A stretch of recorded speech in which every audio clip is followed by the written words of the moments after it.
O senhor ia mostrar ali a cirurgiazinha para nós, Não, como ela é feita? Eu gosto de usar muito nas aulas animações, porque mostrar ao vivo, de verdade, muitas vezes... Ó, tá ali, ó, sendo mostrada ali, Você ó. conhece isso, uma aula do ano passado eu já mostrei. Ó, doutor Motim, tá sendo mostrado já no vídeo para nós. Isso é uma cirurgia laparoscópica, na verdade. Esse instrumento, e aí que custa caro, esse instrumento é extremamente diferenciado.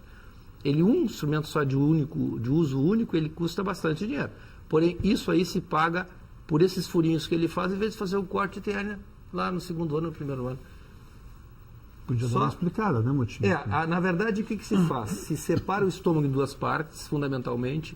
A grande continua a produzir suco gástrico, suco digestivo e passar adiante, então, esse suco gástrico para se unir com o desvio intestinal que vai se fazer. Porque, na medida em que se criou duas partes, uma para receber alimento, que é a pequena, nós, para refazer essa passagem de alimento, temos que trazer o intestino mais de baixo e pôr lá em cima. Essa emenda do pequeno estômago, como se chama, com o intestino, que faz esse desvio intestinal, que na verdade se chama Y de Roux, e temos que fazer assim, honrar esse indivíduo que se chama César Roux. Ele inventou isso em 1892. Primeira vez foi feita no mundo um Y de Roux para restauração do digestivo, uma gastrectomia para câncer.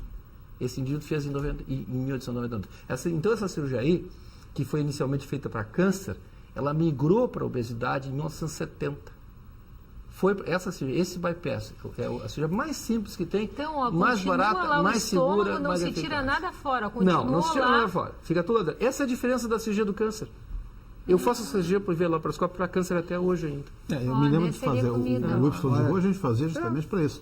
Para gastrectomia parcial, né? Quando tu retirava. Eu acho que essa é a parte mais importante da cirurgia, Motim, em que o alimento ele passa direto para a parte do intestino e ele não passa através do pâncreas, da vesícula biliar e dos fermentos digestivos. Exatamente. Isso é que faz o fenômeno. Mas eu acho que mais ainda importante é que aquele alimento que não passa perto do pâncreas, ele favorece a produção de alguns hormônios intestinais que ajudam muito a tirar o apetite e ajudam muito a estimular o pâncreas. Isso faz a mesma coisa que aquilo que nós estamos vendo de forma biológica, produzindo hormônios do próprio indivíduo, endógeno isso, tocando então o alimento numa porção mais baixa do intestino. Uma pessoa que tem células produtoras de hormônio em mais quantidade. Então isso vai lá no...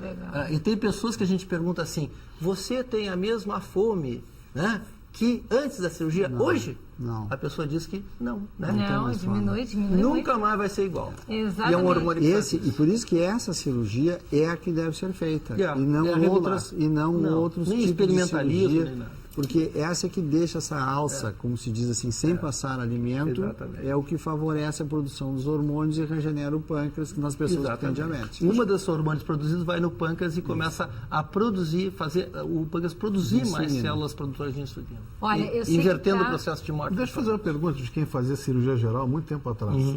Eu me lembro de alguns pacientes que quando a gente fazia gastrectomia, que retirava essa parte do estômago, que é o que basicamente se faz aí, só que sem retirar o estômago. Isso.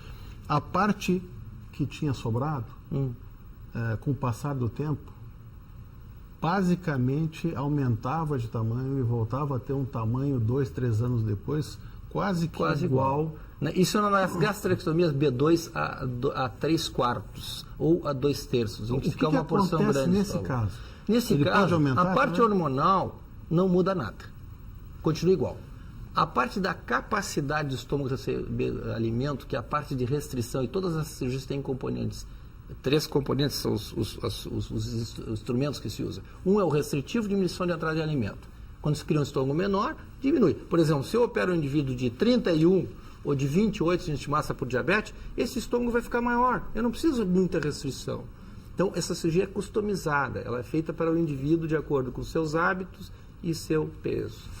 Doutor Motim, hoje eu tomei a liberdade de trazer caso de 2 pacientes seus, que são pacientes do Dr. Gross, e o Dr. Gross perdeu a paciência com eles e indicou para o senhor. Gostaria de botar ali no VT, então, para vocês verem que aqui quando a gente fala realmente, eu queria dar testemunho, realmente funciona, é muito bom, né? Se era o meu antes, juro para vocês, eu não estava grávida, as pessoas perguntam, nossa, era grávida das meninas? Não, isso quando eu cheguei no meu limite de peso, foi antes da cirurgia bariátrica, E aqui o meu esposo Alexandre, antes da cirurgia bariátrica e depois da cirurgia bariátrica. Na verdade, o colesterol dele estava absurdamente alto, a gente já tinha perdido o controle, o Dr. Gros já tinha perdido as esperanças com ele, né, Dr. Gros? Vai lá para o Dr. Motim fazer a cirurgia, está aqui o antes e o depois. Claro, e a gente sempre fala, ó, que sempre tem solução, né? Claro que aqui tem a mão do Miguel, do Miguel também, Dr. Miguel, que fez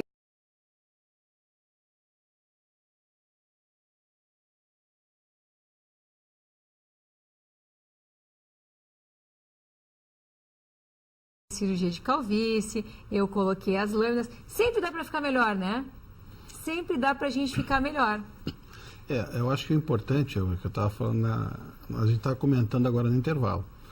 Na minha área, por exemplo, é claro que o paciente que busca um tratamento endocrinológico, depois um tratamento cirúrgico, em primeiro lugar nós temos como indicação a saúde dele, né?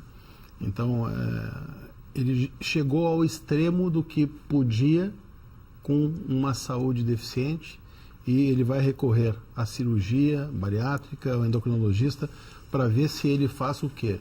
Para ver se ele ganha uma sobrevida, uma melhor qualidade de vida. O que a gente observa na área da plástica, eu estava discutindo agora com o Motim, é que muitas vezes esse paciente, depois de passar por todo esse tratamento de saúde, que até agora a gente falou em saúde, daí ele vem para a parte da estética. E para o cirurgião plástico é cruel, porque muitas vezes é um paciente que tem 1,60 m, perdeu 60 quilos, quer dizer, perdeu uma outra pessoa, perdeu um gêmeo, né? E chega cheio de flacidez, cheio de sobra de pele, de alterações musculares.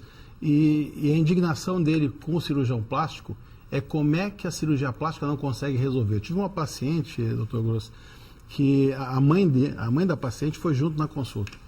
E a mãe estava indignada comigo. Eu disse, mas como é que não consegue resolver? Se ela já conseguiu emagrecer? Quer dizer, vai ficar com cicatriz? Quer dizer, o paciente não consegue imaginar. Ele acha que, já que ele conseguiu esse ganho, que hoje em dia realmente é um ganho fantástico, é uma nova vida, né? Para quem estava fadado a uma vida curta, com toda a doença que vem junto com... Como o nome do programa, né?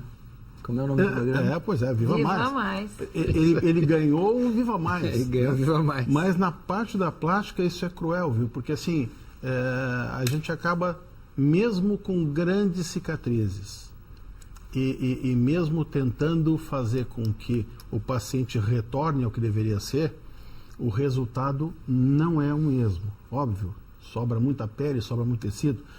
Com exceção daqueles pacientes que também a gente estava discutindo aqui, tem alguns pacientes que a gente não consegue entender como é que sem cirurgia plástica acabou retornando. Quer dizer, isso vai muito da genética, qualidade de pele e tal. Por que eu não consigo, nesse paciente, ter um resultado, até do ponto de vista de cicatrização? Do seu ponto de vista, Dr. Gross, o que seria isso? Nutrição? Eu acho assim que um paciente vai fazer a cirurgia plástica, né, como nós estávamos conversando há pouco, depois de toda a parte metabólica tiver estabilizado. Parte nutricional, metabólica, ele não pode estar desnutrido, o nível de albumina deve estar correto, não deve ter anemia, os depósitos de vitaminas B12, vitamina D, que esses pacientes também perdem muito, né, com essa cirurgia bariátrica, os níveis baixam muito. Então, ele deve estar numa situação metabólica, nutritiva, bem equilibrada. Aí, então, o procedimento cirúrgico, não só da plástica, como qualquer outro que ele eventualmente tenha que fazer, até parto, vai ficar muito melhor para essa pessoa.